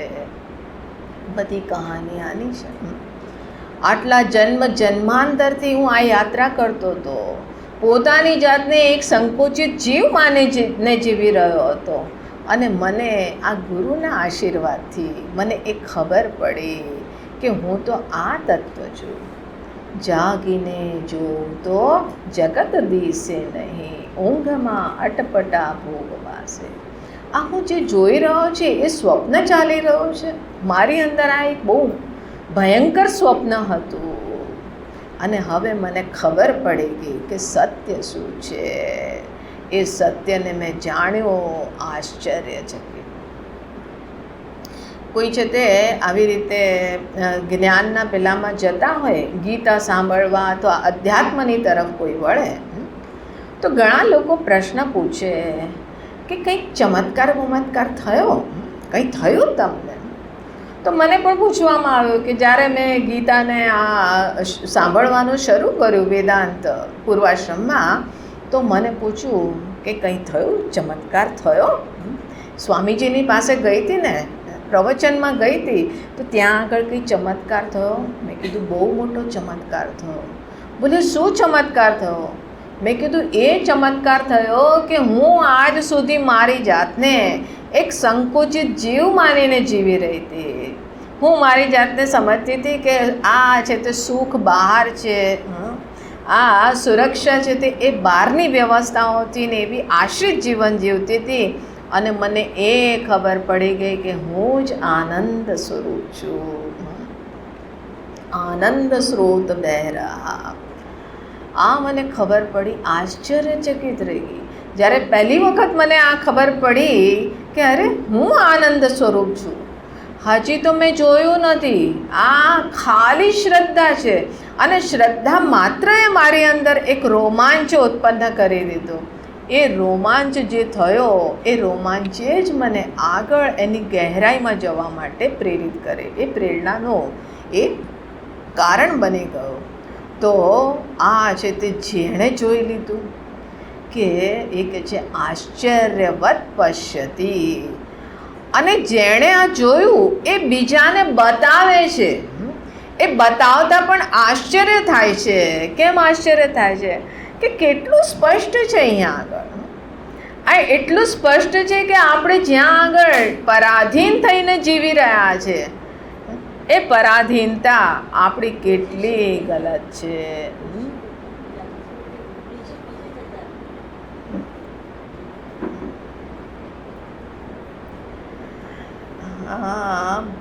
એ 100 ગ્રામ વજન વધી ગયું. જ્યાં એમણે સાંભળ્યું કે હું આનંદ સ્વરૂપ છું, તો અચ્છા હું આનંદ સ્વરૂપ, તો એમનું છે તે 100 ગ્રામ વજન વધી ગયું. અને વજન વધી ગયું તો પછી કુર્સીએ કીધું કે ના, આટલું હું ના સહન કરી શકું. એનીવે, તો કે આટલી સ્પષ્ટ વસ્તુ છે. આ જે લોકો કંઈક આશ્રિત થઈને જીવતા હોય અને એમ કે ભાઈ આ ફલાણાને કારણે દુઃખ છે કે આને કારણે પીડા છે, તો આશ્ચર્ય થતું હોય. એને ગમે તેટલું કહીએ કે નથી, આમાં કોઈ પ્રોબ્લેમ નથી, બહાર કોઈ પ્રોબ્લેમ નથી, માત્ર મનને ઠીક કરવાની જરૂર છે. માત્ર તારી અપેક્ષા જે છે એ અપેક્ષા તને દુઃખ આપે છે. શું કામ તું અપેક્ષા રાખે છે? આટલી સ્પષ્ટ વસ્તુ તો આશ્ચર્ય થાય છે. અને એટલા માટે આશ્ચર્યવત વદતી, કે બહુ આશ્ચર્ય થાય છે. અને આ તત્વ જેને શબ્દથી બતાવી નથી શકાતું અને એને શબ્દ દ્વારા બતાવવામાં આવે છે. આશ્ચર્યવત વદતી, આશ્ચર્યવત ચૈનમ અન્ય શૃણોતિ. જે સાંભળવાવાળો છે એ પણ આશ્ચર્યચકિત થાય છે. એવી રીતે મેં પહેલી વાર સાંભળ્યું અને હું આશ્ચર્યચકિત થઈ ગઈ કે અચ્છા, હું આનંદ સ્વરૂપ છું, હું અજન્મા છું, હું શાશ્વત છું, હું એ લિમિટલેસ તત્વ છું. જે પરમાત્મા છે એ પરમાત્માનું સ્વરૂપ એ જ મારું સ્વરૂપ છે. એક રોમાંચ જગાવે છે ખાલી શ્રદ્ધા. તો કે આશ્ચર્યવત શૃણોતિ, એ સાંભળીને પણ આશ્ચર્ય થાય છે. અને સૌથી મોટું આશ્ચર્ય છે શ્રુત્વાપ્યેનમ વેદન ચૈવ કશ્ચિત. સાંભળવા છતાં પણ સમજતો જ નથી. ન વેદ, તો લે કે ઉલટે ઘડે પાણી નાખ્યું. બોલે ક્યાં ગયું? બોલે ઉલટે ઘડે નાખ્યું, અંદર કંઈ જતું જ નથી. એટલે કે સાંભળ્યું અને છતાં પણ પૂરું પ્રવચન, પૂરી કથા થઈ ગઈ. અને પછી કહે કે મહારાજજી, તમે કીધું હતું ને સીતાનું હરણ થયું. બોલે હા કીધું હતું. તો પછી હરણની સીતા પાછી ક્યારે થઈ? બોલે ક્યારેય નહીં થાય. હવે તું છે તે આવજે કથામાં રેગ્યુલર આવજે, અને આખરીમાં પેલા શેતરંજી સંકેલવાનું ને એ બધું કામ જરા કરી દેજે. કથામાં જરૂર આવજે. જ્યાં સુધી હરણની સીતા ના થાય ત્યાં સુધી આ ડ્યુટી તારી. એવી જ રીતે શ્રુત્વાપ્યેનમ, વર્ષો સુધી સાંભળે છે. કેટલા વર્ષોથી સાંભળે? અરે વર્ષોથી સાંભળે છે શું? પ્રોગ્રામ મોટા મોટા ઓર્ગેનાઇઝ કરી લીધા, એથી વધુ શું હોઈ શકે? અચ્છા, પછી તો કે હવે તો એ મને એ યાદ છે, મેં આ કર્યું તે કર્યું. ખરેખર તમે કર્યું? ઈશ્વરની કૃપાથી થયું છે. તમે કોણ કરવાવાળો છો? આટલા વર્ષો સાંભળીને કે મેં કર્યું, આ મારાથી થઈ રહ્યું છે, આ હું જ કરવાવાળો છું. શ્રુત્વાપ્યેનમ, સાંભળ્યું અને છતાં પણ ન વેદ, એને જાણ્યું નહીં, એને સમજ્યા નહીં. આની પાછળ શું કારણ છે કે જ્યારે પણ તમે શ્રવણ કરો છો, સાંભળો છો, તો મનની અંદર કોઈ ને કોઈ ધારણાથી યુક્ત થઈને સાંભળતા હોય છે. શ્રવણ કરવાની પણ એક ડિસિપ્લિન હોય છે. એક હોય છે કે શ્રવણ કરો છો તો આ બૌદ્ધિક એન્ટરટેનમેન્ટ થઈ જાય છે. ભલે કે વાહ, એમાંય તે સવારનું જે પ્રવચન હોય એમાં તો બહુ મસ્ત બૌદ્ધિક જિમ્નેસ્ટિક થતી હોય છે કે કેટલું લોજિકલ બતાવ્યું છે, એટલું ઇક્વેશન સોલ્વ થઈ જાય છે. બ્રહ્મ સત્ય, જગત મિથ્યા, ને આ છે તે જીવ છે ને આ બ્રહ્મ છે ને તદેકો સનિત્યોપલબ્ધિ સ્વરૂપોહમ આત્મા. કેટલું સ્પષ્ટ છે ને, કેટલું મજા આવી ગઈ. એટલું સમજાઈ ગયું. હા, શરૂઆતમાં બૌદ્ધિક જ્ઞાન જ થવાનું, શરૂઆત ત્યાંથી જ થાય. પણ એ બૌદ્ધિક જ્ઞાન જે થાય છે એનાથી જો આપણે પોતાના ઈગોને સેટિસ્ફાય કરવા માંગીએ છીએ, એક કેપ પહેરેલી છે અને કેપના ઉપર એક વધુ ફેધર જોડી દીધું, તો આ છે તે પેલો અખો ભગત કહે છે ને કે દેહાભિમાન હતું પાસે, વિદ્યા ભણતા થયું શેર.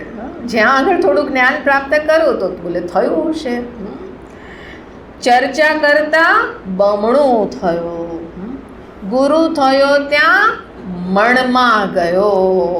હવે શેરમાંથી મણ થઈ ગયું. મણ પણ યુનિટ છે ને વજનનું. મણ એટલે કેટલું? 20 કિલો. એક શેરનો હતો ને 20 કિલોનો. ગુરુ થયો ત્યાં મણમાં ગયો. મણમાં ગયો કોઈ ઇડિયમ પણ છે ને, કોઈ કહેવત પણ, મુહાવરો પણ છે હે ને, કે તો કે અઘા હલકાથી ભારે હોય, આત્મજ્ઞાન સમૂળ દુઃખ હોય. ભાઈ હલકાથી ભારે થોડી થવાનો છે, હલકા થવું જોઈએ. મેં આ પણ જાણે, આ અહમની પહેલાં તો સંતુષ્ટિ, આ ઈગોને સેટિસ્ફાય કરવા માટે જો નિમિત્ત બનશે તો પછી આ જ્ઞાન મારા માટે બંધનકારી થશે.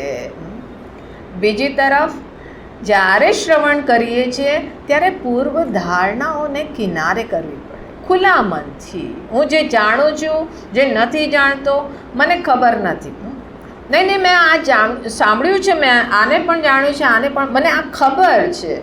ભલે ખરેખર જ્ઞાન છે તો તમે કેમ મુક્ત નથી થયા?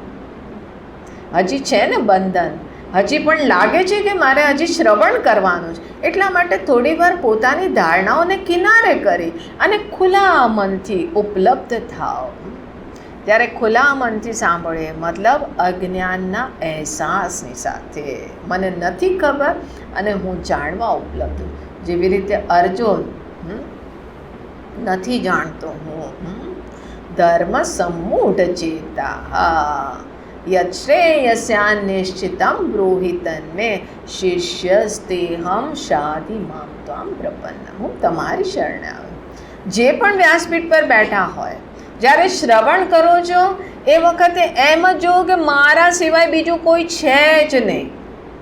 આ જે વિષય છે, આ વસ્તુ છે, એ મને કહેવામાં આવે છે. જ્યારે તમે એ જ્ઞાનને સબ્જેક્ટિવ લેશો તો તમારા ઉપર જે પણ અહીંયા આગળ ધારણાઓ છે, જે અહીંયા આગળ રાગ દ્વેષ, જે મલિનતાઓ છે, એ એની જાતે એ ધીમે ધીમે સમાપ્ત થવા લાગશે. આ અહમ, આ જીવ ભાવ છે એ શિથિલ થવા લાગશે, વિસર્જન થવા લાગશે અને એક અહીંયા આગળ એક ભિન્ન મનોસ્થિતિ ઉત્પન્ન થશે.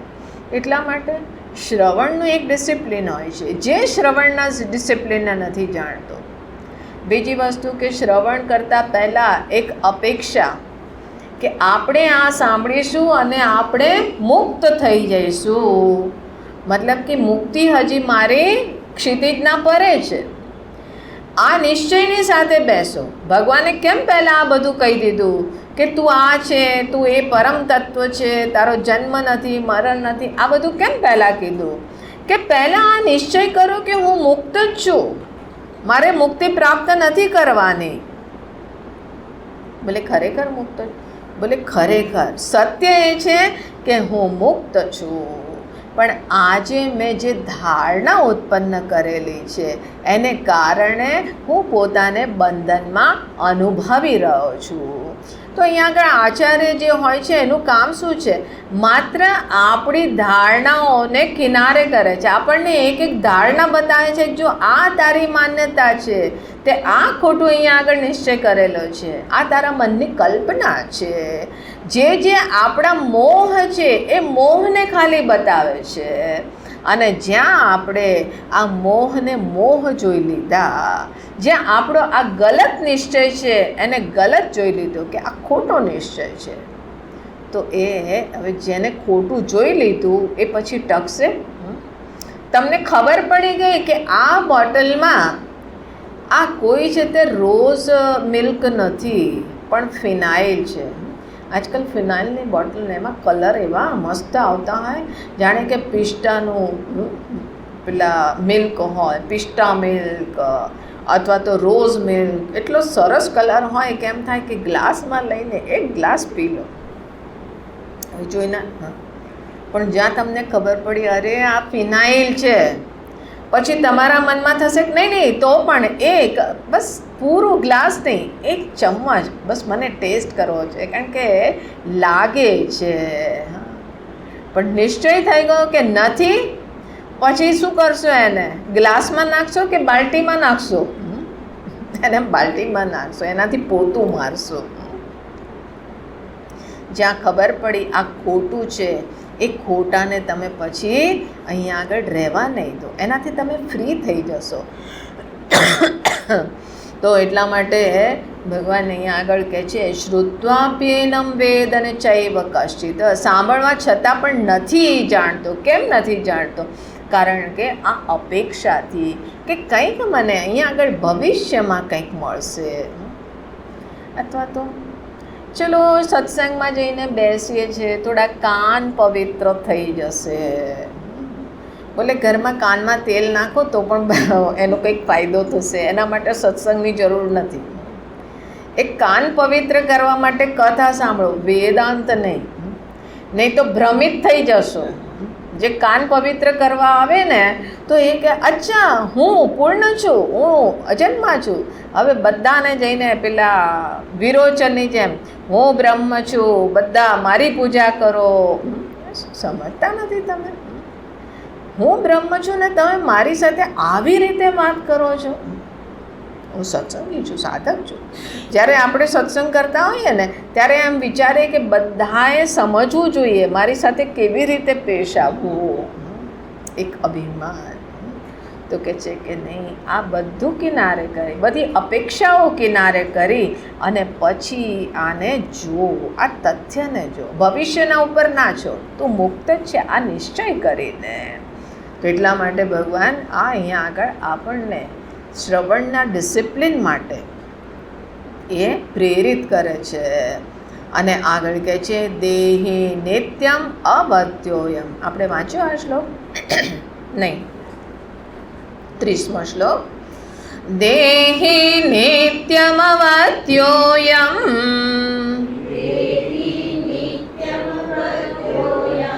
દેહે સર્વસ્ય ભારત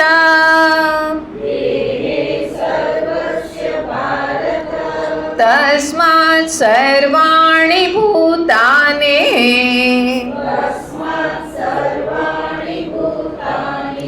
ન ત્વં શોચિતુમર્હસि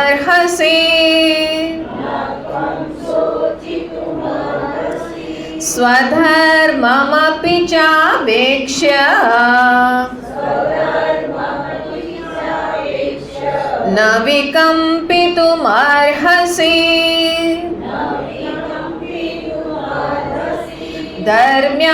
ધર્મ્યાધિયુક્તા શ્રેયોન્યત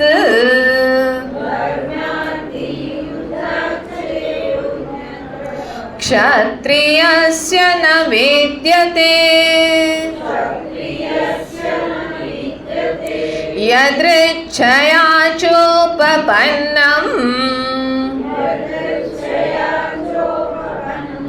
स्वर्गद्वारमपावृतम् सुखिनः क्षत्रियाः पार्थ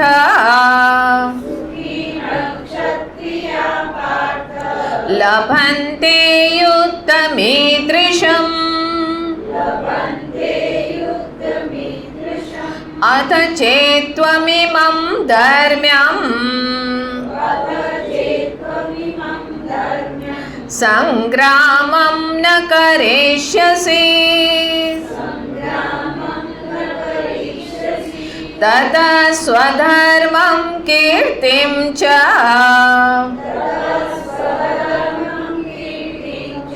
हित्वा पापमवाप्स्यसि अकीर्तिं चापि भूतानि कथयिष्यन्ति ते व्ययाम् सम्भावितस्य च कीर्तिः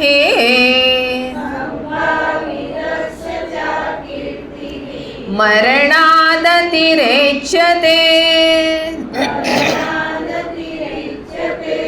भयाद्रणादुपरतम्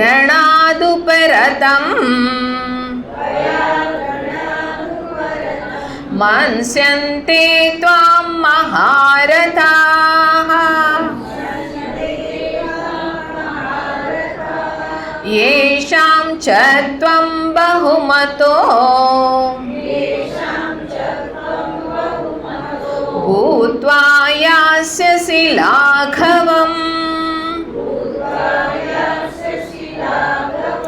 अवाच्य वादांश्च बहून् वदिष्यन्ति तवाहिताः निन्दन्तस्तव सामर्थ्यम् ततो दुःखतरं नु किम् हतो वा प्राप्स्यसि स्वर्गम् जित्वा वा भोक्ष्यसे महीम् तस्मादुत्तिष्ठ कौन्तेय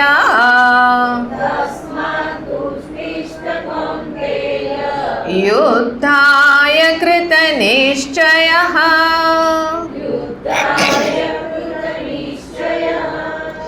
તો ભગવાન આ જે જ્ઞાનનો પ્રસંગ ચાલતો હતો એનું સમરાઇઝ કરતા કહે છે દેહી નિત્યમ અવધ્યોયમ. આ દેહની અંદર જે દેહી છે એ અવધ્ય છે, એ ક્યારેય એનો વધ નથી થઈ શકતો, ક્યારેય એનો નાશ નથી થતો. દેહે સર્વસ્ય ભારત, આ બધાના જ દેહમાં જે દેહી છે આ અવધ્ય છે. તસ્માત સર્વાણી ભૂતાની ન ત્વમ શોચિતું મરહસી. इसलिए આ સમસ્ત ભૂત જે છે, આ જે સમસ્ત ભૂત માને જે અહીંયા આગળ અભિવ્યક્તિઓ છે, જે સામે અનેકો આ જીવ રૂપે જણાઈ રહ્યા છે, તો કે એની અંદરના દેહી એ અવધ્ય હોવાને કારણે ન ત્વમ શોચિતો અર્હસી. અહીંયા શોક અસ્થાને છે અર્જુન. હવે અહીંયા આગળ ભગવાન અર્જુન અત્યારે જે પરિસ્થિતિમાં છે ત્યાં આગળ આવે છે. ભગવાન કહે છે કે અર્જુન સ્વધર્મમપી ચાવેક્ષમ. ચલો જ્ઞાનની દ્રષ્ટિએ તો મેં તને આ કહી દીધું કે જીવનનું આ લક્ષ્ય છે, પણ એ લક્ષ્ય છે આજે તારું આ પરિસ્થિતિમાં જે કર્તવ્ય છે, તારો જે સ્વધર્મ છે. આ સ્વધર્મ છે ને બહુ જ સુંદર શબ્દ છે. સ્વધર્મનો મતલબ એક તો આપણે સમજતા હોઈએ છીએ કે જે કર્તવ્ય છે, બીજું કે અહીંયા આગળ સ્વધર્મથી સાધારણતઃ કે જે વર્ણને અનુરૂપ આપણું જે અહીંયા આગળ કર્તવ્ય પ્રાપ્ત છે, બ્રાહ્મણ છે, ક્ષત્રિય છે, વૈશ્ય છે, શૂદ્ર છે, એના આધારે, વર્ણના આધારે આપણું કોઈને કોઈ ધર્મ નિશ્ચિત થતો હોય છે. તો કે આ છે તે વર્ણ વ્યવસ્થા, એ અહીંયા આગળ હિન્દુ ધર્મમાં, સનાતન ધર્મમાં આ બહુ મોટું દૂષણ છે. બોલે દૂષણ નથી, ભૂષણ છે. બોલે કેવી રીતે ભૂષણ છે?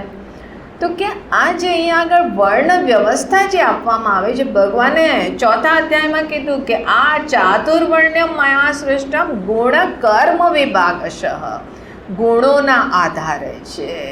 બ્રાહ્મણ, ક્ષત્રિય, આ છે તે એક દરેક વ્યક્તિને એક પ્રકૃતિ છે, એના મનની જે પ્રકૃતિ છે, માઇન્ડનું એક ડિસ્પોઝિશન છે. તો એની અંદર સ્વાભાવિક એ કર્મની એક ક્ષેત્રમાં રુચિ છે. કોઈ છે તે બ્રાહ્મણત્વથી યુક્ત છે તો એની અંદર જ્ઞાન પ્રત્યે રુચિ છે. કોઈ ક્ષત્રિય છે તો એની અંદર સ્વાભાવિક જ કે જે ધર્મ છે એની રક્ષા કરવી, એની અંદર એક લીડરશિપ ક્વોલિટી, નેતૃત્વ છે. વૈશ્ય છે તો એની અંદર ધન, કોઈ પણ વસ્તુ આપો તો એને મલ્ટીપ્લાય કેવી રીતે કરવું, એ છે તે એની અંદર એક સ્વાભાવિક એક પ્રકૃતિ છે. અને શૂદ્ર કે જે મૂળ રૂપે પ્રકૃતિ વિહીન છે પણ એક સેવા ધર્મથી યુક્ત છે, કે એને જે સેવા કરો કહો એ પ્રેમથી કરી જાણે છે. તો આ પ્રકારે 4 વર્ણ, અને એ દરેકે દરેક દુનિયાના દરેક ખૂણે, બલ્કિ પૂરા બ્રહ્માંડમાં છે. બોલે પૂરા બ્રહ્માંડમાં, બિલકુલ પૂરા બ્રહ્માંડમાં. સ્વર્ગમાં જાઓ, ઇન્દ્ર દેવતા રાજા ક્ષત્રિય છે, બૃહસ્પતિ છે એ છે તે બ્રાહ્મણ છે, પેલા કામદેવ છે એ શૂદ્ર છે. અને એટલે જ્યાદા એમની અક્કલ નહીં કે પેલા મહાદેવજીની સમાધિ ભંગ કરવા પણ જતા રહ્યા. વિચાર ના કરે કે અરે મહાદેવજીની સમાધિ હું ભંગ કરું. એટલે અરે મને તો ઇન્દ્ર દેવતાએ કીધું એટલે મારે. કુબેર છે એ વૈશ્ય છે, તો છે ને ત્યાં આગળ પણ 4 વર્ણ વ્યવસ્થા છે.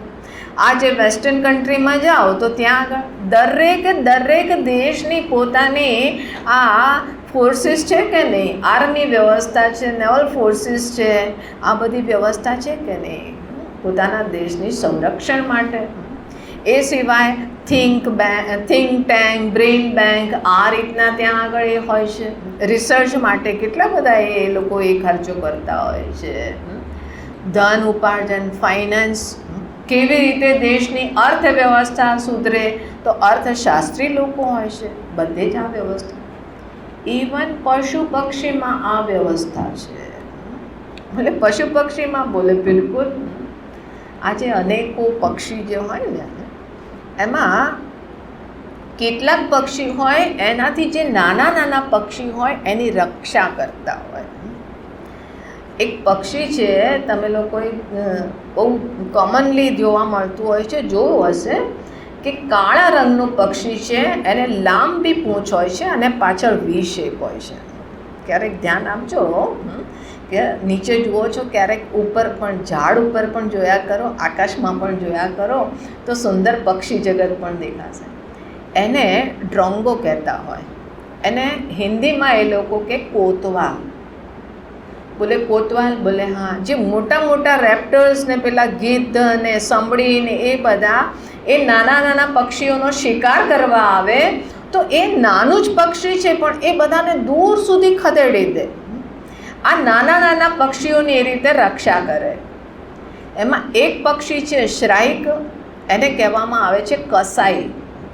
બિલકુલ લિટરલી કસાઈ જેવું, કે કોઈ છે તે એ ઇન્સેક્ટને કે કંઈ પણ પેલા છીપકલીને, ઉંદરને, ગમે તેને એણે પકડ્યું, શિકાર કર્યો, જીવતો શિકાર કર્યો, અને પછી કાંટાવાળા એ મોટા ભાગે જઈ શિકાર લઈ અને કટીલા પેડ હોય ને, જે બાવળને એવા, ત્યાં આગળ જઈને બેસે અને પેલા કાંટામાં નેલ કરી દે, ખોસી દે.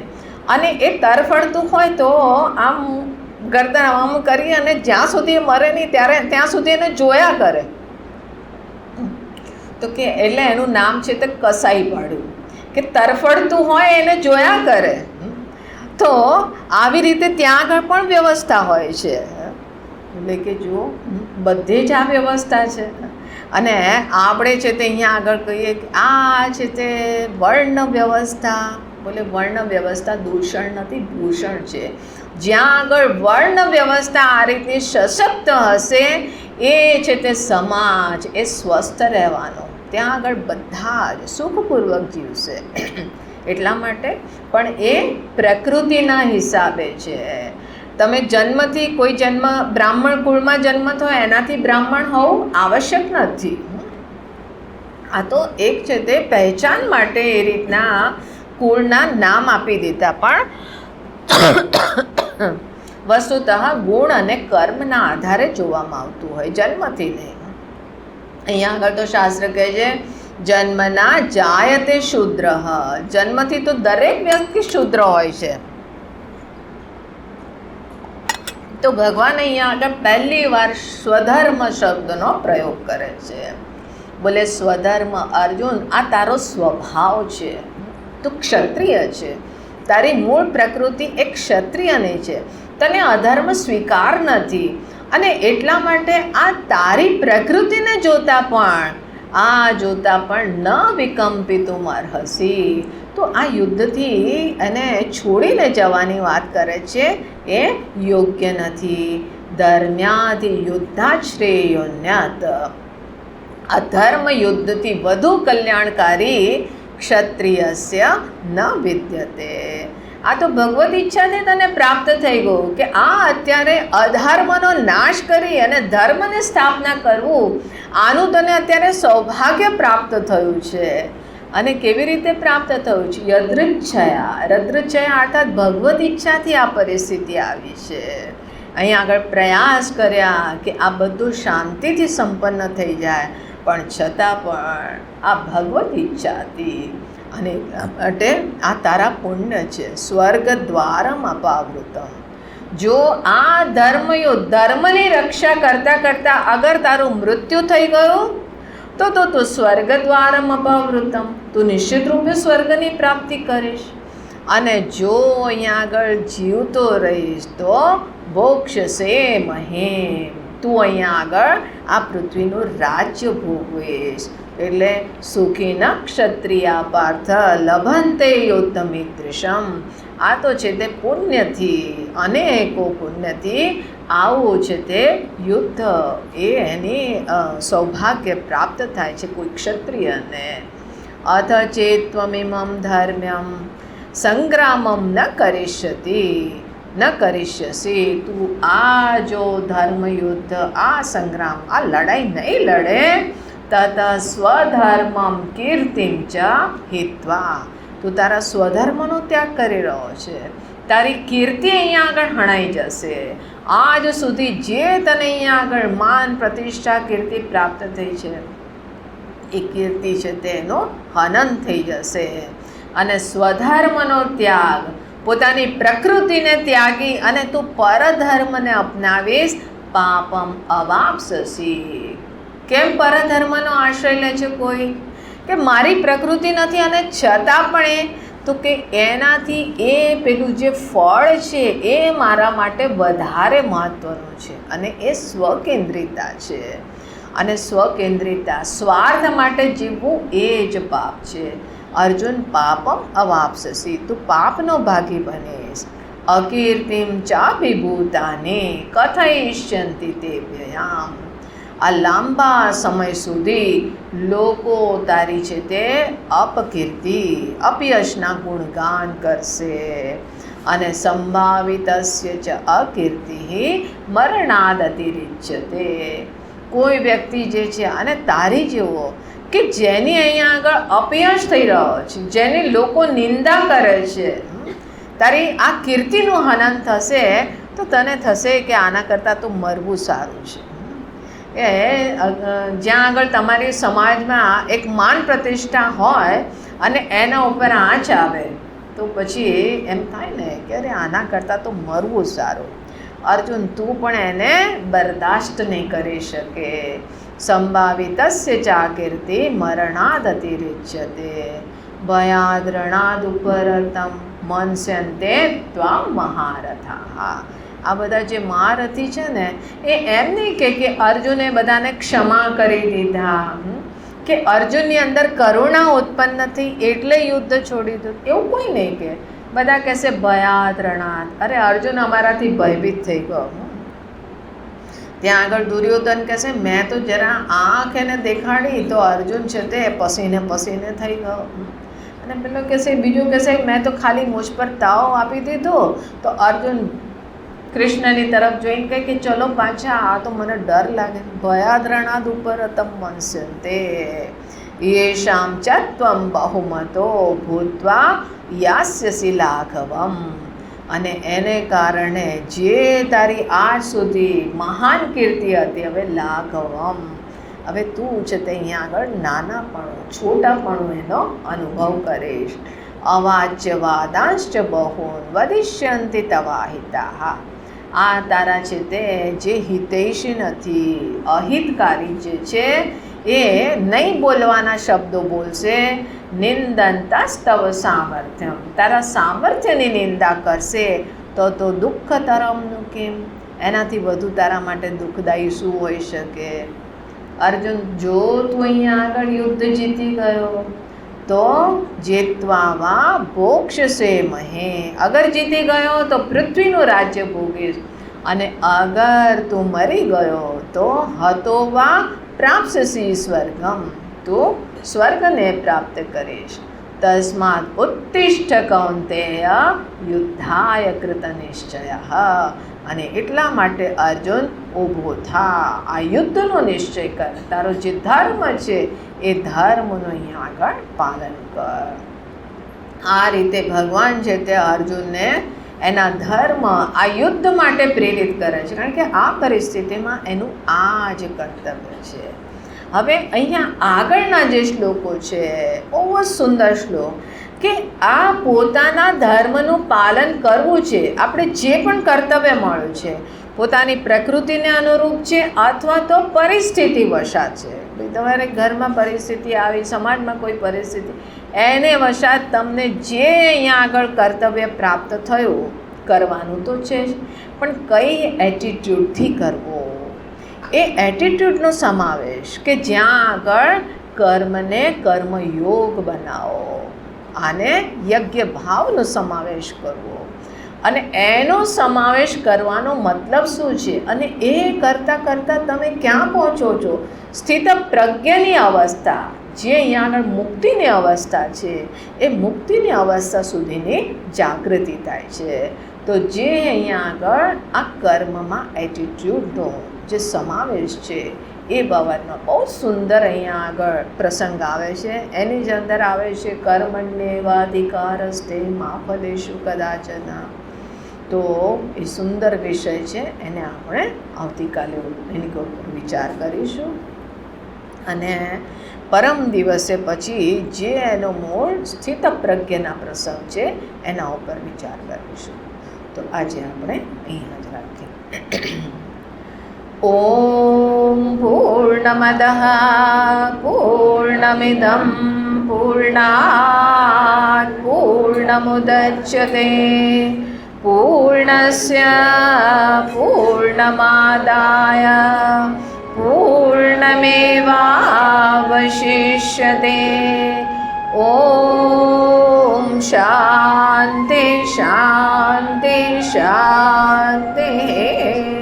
હરિ ઓમ શ્રી ગુરુભ્યો નમઃ. હરિ ઓમ.